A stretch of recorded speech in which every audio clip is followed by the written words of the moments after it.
Great, thank you. I'm going to call the Texas Charters Board of Directors meeting to order. A quorum is present and the meeting has been duly called and notice of the meeting has been posted for the time and in the manner required by law. And I know we just covered this, but is there anybody here for public comment? No, sir. Nope, okay. All right, so then we're going to jump into consent items. Is there anything that needs to be changed for consent items 1 through 13? We want to remove the last one, number 13. Give the board additional information on the appointment of new members, so we're removing that today. We're asking for approval for agenda for consent items 1 through 12. Okay, 1 through 12. Do I hear, I'm sorry, any questions regarding the consent items from the board? Okay, so do I hear a motion to approve consent items 1 through 12 on the agenda? Yeah, I'll make that motion, Ben. Thank you. Do I hear a second? I second. Thank you, Delilah. All in favor, say aye. Aye. Aye. Aye. Right, thank you. The motion passes unanimously and the consent items are approved. All right, so now moving on to separate items. And I think Khalees is going to speak to the Premier High School Beaver data report. We may want to delay. We have somebody who's going to attend to watch from TEA, their perspective on this separate item number 1. We could go ahead and go to charter first. We want to do that. Mm-hmm. Okay, And we have Shadaria, how do you say your last name? Mallory. Mallory, Mhm. who's here to present the charter first for Responsive Ed Texas. So thank you for being here. You want the clicker? Okay.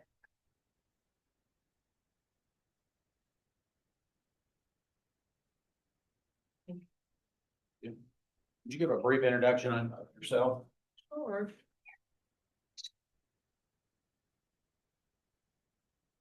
Okay, well, good afternoon. I'm Shadaria Mallory, the Director of Accounting and Systems. I have been a part of the organization since July of 2023 in the finance department. My direct report is Ken Hanneman in the back. And I do a lot of things. But I'm here today to present Charter First.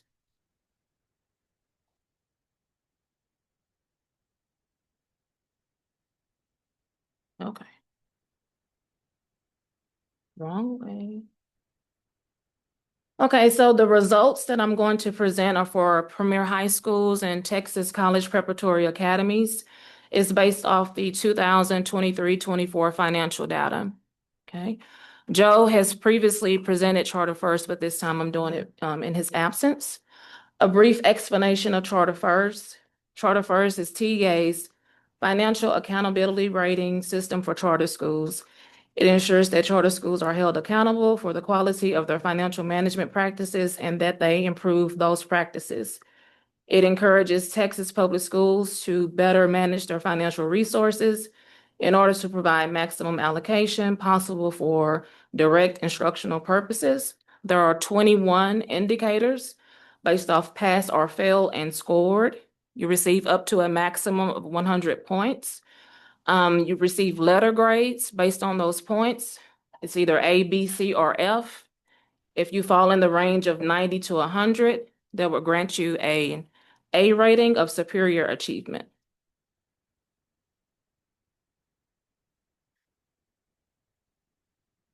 Okay. Right. Sorry. Never employed Uh-oh. It doesn't go back.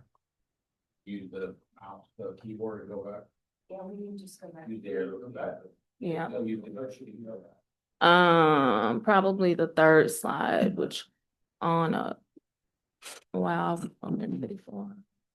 The 20, 34, 35, what's the? 35. Oh. Okay.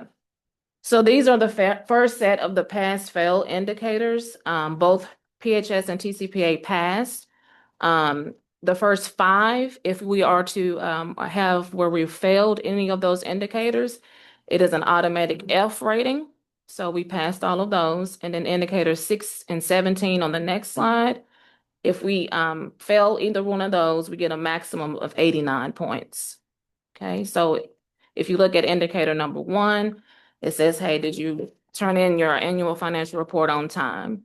Okay, and if you answer no, again, you get an automatic rating of an F. And I think I want y'all to. Yeah. Okay. The next set of pass-fail indicators are 17, 18, and 21. Board members probably noticed, if you go back the slide, I don't know if that's accurate, number 5, that net balance 81 for both, exact same amount. That's probably an oversight. Premier's. Yeah, they're different. Yeah, FYI, and we don't have a net balance of 100. Right? yeah, I'll look at that. Okay. So we have pass-fail indicators 17, 18, and 21. Both charters passed all 3. With indicator number 17, it's based off our Public Education Information Management Systems data, which is also considered or called PEMS. It compares our annual financial results, and it looks at our specifically our function categories, and those are our expenses, and it ensures that our GL data in our ERP system ties to annual financial results. So if the variance is greater than 3%, you fail. And so if you fail, you're capped at 89 points. Okay. If your variance is 3% or less, then you pass the indicator.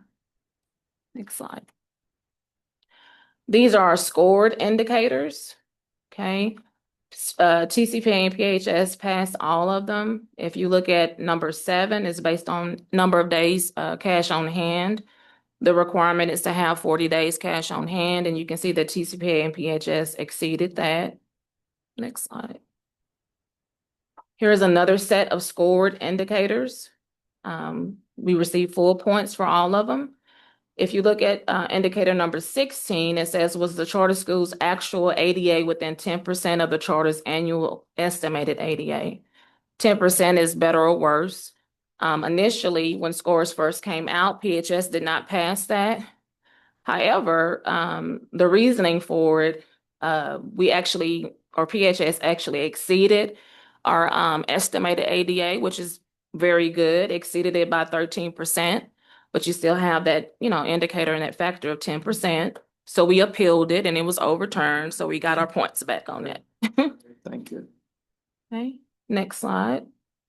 So this is about indicator number 14, our administrative cost ratio. TCPA received full points and PHS received less than full. For 2025, the points is at 4, which is in line with historical data. To determine the number of points, TA looks at ADA size, and the groupings are greater than 1,000, a range of 500 to 999, or less than 500. To calculate admin cost ratio, TA looks at the expenditures within functions 21 and 41, which are administrative costs, and then they divide that by the direct instructional costs within functions 11, 13, and 31. Okay.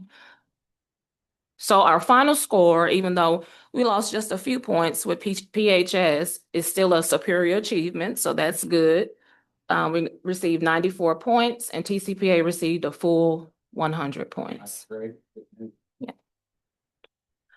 And at your leisure, if you want to peruse TA's website and find out more information about Charter First, there's a link. And we've also embedded the link to the detailed Charter First reportings for each charter school. Very appreciated. You're welcome. And that's a presentation, no action required by the board. Anybody have questions on that? Curiosity would be how all other charter schools rank, or 25% getting superior, or, what quartile. And I can probably find that data. It's a little higher than. Okay, that's what I was curious. Thanks. Back to number 1, if you'd like. Okay, good, Ames. Ames, for this. All right, so we're gonna now shift back to number one, D1 on the agenda. For Khalees to give a presentation on the Premier High School Lever data report. Thank you. In 2023, we were notified that TA was investigating lever data for Premier High School, particularly looking at the percentage of our students who were leaving Premier High Schools and being identified as going to homeschool. So we had visits, a lot of visits with TEA about this, and after a lot of discussion and explanation to them as to why our percentage of students leaving to homeschool might exceed the state average, we agreed with the agency to go ahead and accept a monitor from the agency to help us review our policies and procedures around how we were evaluating students who were leaving our campuses. So today, I just want to report back to y'all on how that process has gone, let you know how the data looks today as compared to when this first started in 2023. Before I show you the numbers, just want to tell you a few things we have done to tighten up these policies and procedures for our campuses as they're looking and visiting with families as they leave. The first thing we did was in the summer when we have our directors, campus directors, and our registrars come in, we created a specific training to visit with those campus directors and registrars about when a student should be coded as leaving our school to go homeschool. They have to communicate to us that they are in fact already homeschooling. And so we made that a really clear point with our registrars and our campus directors so that we were guaranteeing that they understood what TEA's expectations were. We've also directed all of our regional directors to be looking at this data for each of the campuses that they oversee. This way, if we see a campus that looks like they may have stepped out of line with this requirement, we can identify it quickly and make sure that we are continuing to remain in compliance. And then lastly, we will be reporting this lever data to you all quarterly so that you're aware of how that data looks as well. So if you'll go to the next slide, please, you can see here, and I'm sorry it's small. I pulled this off of a dashboard that we have internally, but you can see red is 2023, which is when we were initially identified. And after discussions with TEA, the goal we have set is for us to be closer to alignment with what the state average is. And so you can see by 2026, 25-26 school year, that we're close to 5%. And this is just each month. We're looking at each month of the school year so far. And you can see that we have made great gains in reducing the percentage of students leaving our schools at PHS who are identified as going to homeschool. This is significant for two reasons. One, because it was a directive from TEA, but also, as you know, what we do at Premier High School is very different than the majority of schools across the state. And so to make this transition for these students and for our campuses has taken significant effort. And we want to be sure that we're keeping in compliance, both with what TEA wants and with the law that protects the right to homeschool. So we've been very intentional about how we have done that and how we've gotten that percentage down. And I feel like all but 3 of our campuses are meeting that state threshold of 5%. If you'll go to the next slide, I've identified the 3 campuses within Premier High School whose percentage of students leaving is greater than 5% identified as homeschool. And that is just for this school year. So those are campuses who have been through the trainings that we did this summer and are still having a higher percentage than that 5% being coded to homeschool. So we will be working with each of those campuses to review these policies and procedures and make sure that they are identifying those students correctly and following up to ensure that each of those families is in fact homeschooling. So those are the 3 that have been I identified. think that people should keep in mind, Brownwood mentioned about 30 kids total. So you could have this out of whack quickly and you only have 3 kids. That's right. It's 4 students.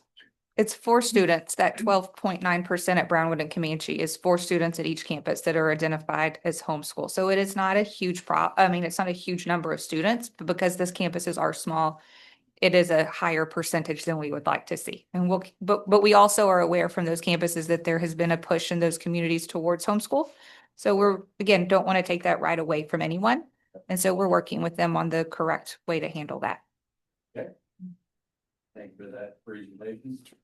And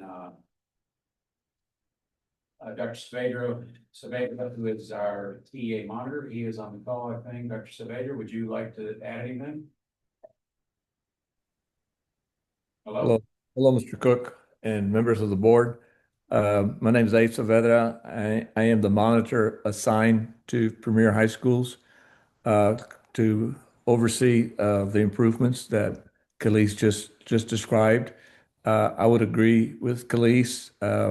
Your schools have come a long way in correcting what TA identified that needed to be corrected to come in closer to the state averages. Especially this year, it's a great start, and everything's going in a very positive way. Thank you. Very helpful to us. Appreciate all your years of experience and your knowledge of really everything public ed, but this area in particular. So thank you. Thank you. So we do need a motion on this to accept the Lever code as presented by administration. Okay, very good. You said it almost verbatim. It was written. Yeah, that's great. Do I hear that motion to accept the Lever Code report as presented? I'll make the motion, Ben. Thank you. Do I hear a second? I'll second. Thank you. All in favor, say aye. Aye. The motion to accept the Lever Code report as presented by Khalees administration, it passes unanimously, is approved unanimously. So I think we're gonna jump now to the audit. Yes, sir. Gentlemen, thank you for being here. Please introduce yourself. Yes, sir. Yeah. Thank you for having us. My name is Mike Vale, and I'm managing shareholder at Vale and Park PC CPAs. And my name is Tung Pham. I'm an audit partner shareholder at Vale and Park. Okay, and we're here to present the financial statement audit results for the fiscal year ended June 30, 2025. We're going to be co-presenting that. I'll take the first section and then Tung will present the financial results. For the agenda on the next slide, please. For the agenda, we'll cover the objectives and scope of the audit, cover the audit results, some financial highlights, and then open it up to any questions you may have. For the objective of the audit, the objective was to obtain reasonable assurance about whether the financial statements as a whole are free from material misstatement, whether due to fraud or error. A second objective is to obtain reasonable assurance about whether material non-compliance with compliance requirements, whether due to fraud or error, are present, and that's part of our single audit that we performed. Third objective is to conduct the audit in accordance with generally accepted auditing standards, government auditing standards, and uniform guidance. For the scope of the audit, we document and test the accounting internal controls and internal controls over compliance. We also perform a risk assessment to determine the nature, extent, and timing of our substantive audit procedures. We are required to plan and perform the audit to obtain reasonable assurance about whether the financial statements are free of material misstatement. And for the audit results, we issued 3 auditors' reports, which are included in the annual financial report that you have. The first one is on pages 1 through 3. That is the independent auditor's report on the financial statements, and that is an unmodified opinion, which is considered a clean opinion. The second report is independent auditor's report on internal control over financial reporting and on compliance, and that is on pages 58 to 59, and we had no material weaknesses or reportable conditions. On the third report, that is independent auditor's report on compliance for each major program and on internal control over compliance required by the uniform guidance. And that is on pages 60 to 62. And with that, I'll turn it over to Tung to present the financial highlights.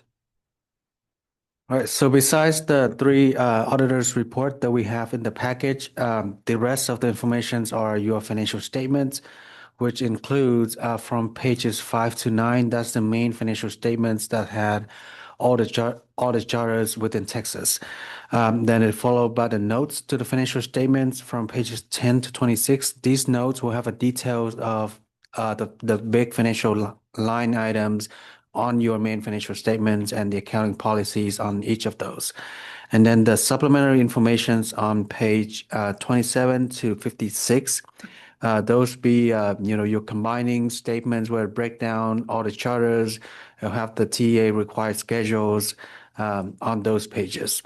And then we'll have the compliance and the intro controls from pages 57 to 65. It talks about any compliance with the single audit requirements and your intro controls if we have any findings, which we don't. And we have the CFA, the schedule of expenditures of federal awards. That's going to be on page 64. That will include all of your federal grants and the amounts of each of the grants. As far as financial highlights, there's some numbers I'd like to just point out. On page 5, the statement of financial position, that's your normal balance sheets. It'll have the total asset increase from 514 million to 530 million at the end of the fiscal year. And those are mainly increased from the cash on the sale of land that you have for about 10 million. Total liabilities decreased from 299 million to 291 million, so it's about 8 million, and those are mainly due to payments of bond principal of about 6 million. And then overall, at the end of the year, your total net position increased from 170 million to 198 million. And those are an overall combined effects of your positive change within the year.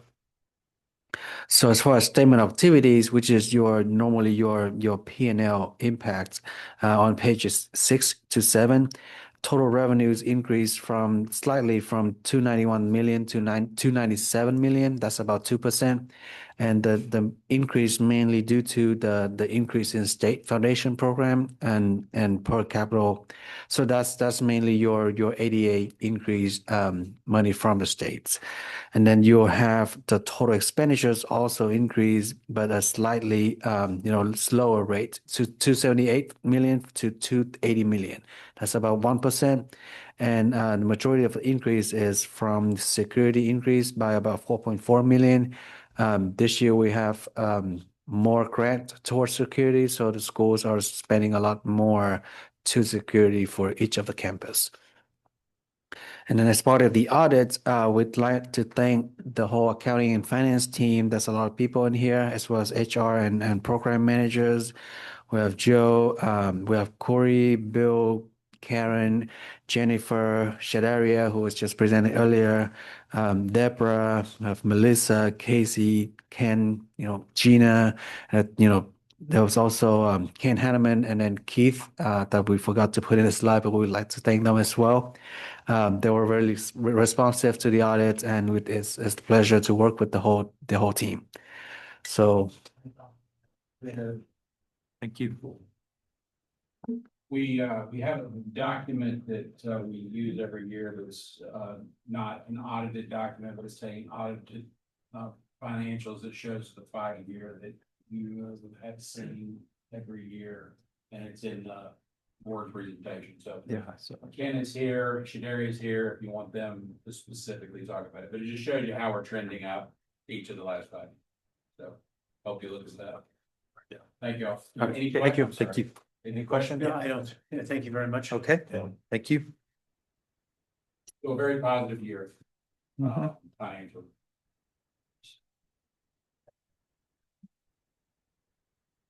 We do need a motion on this, but I wasn't. Yeah, so I'm going to ask for a motion to approve the 2025-26 annual financial and compliance report, essentially the audit that was just presented. Do I hear a motion?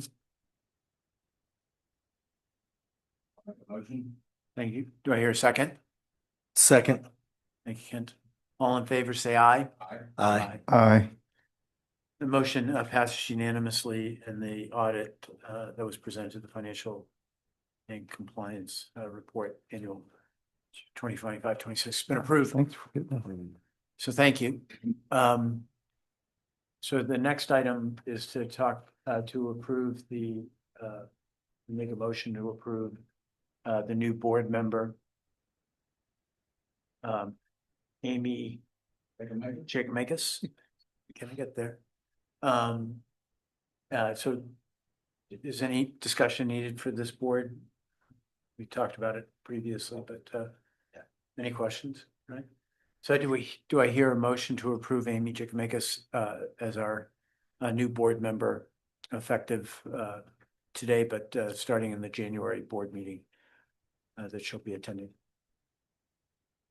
I make a motion to accept Amy Japanakis as a new board member. Right, do I hear a second? I'll second Ben.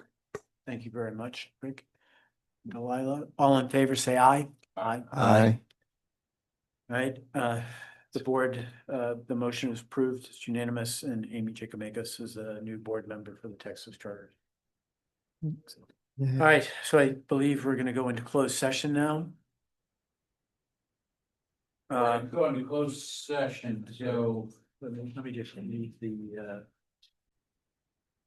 Okay.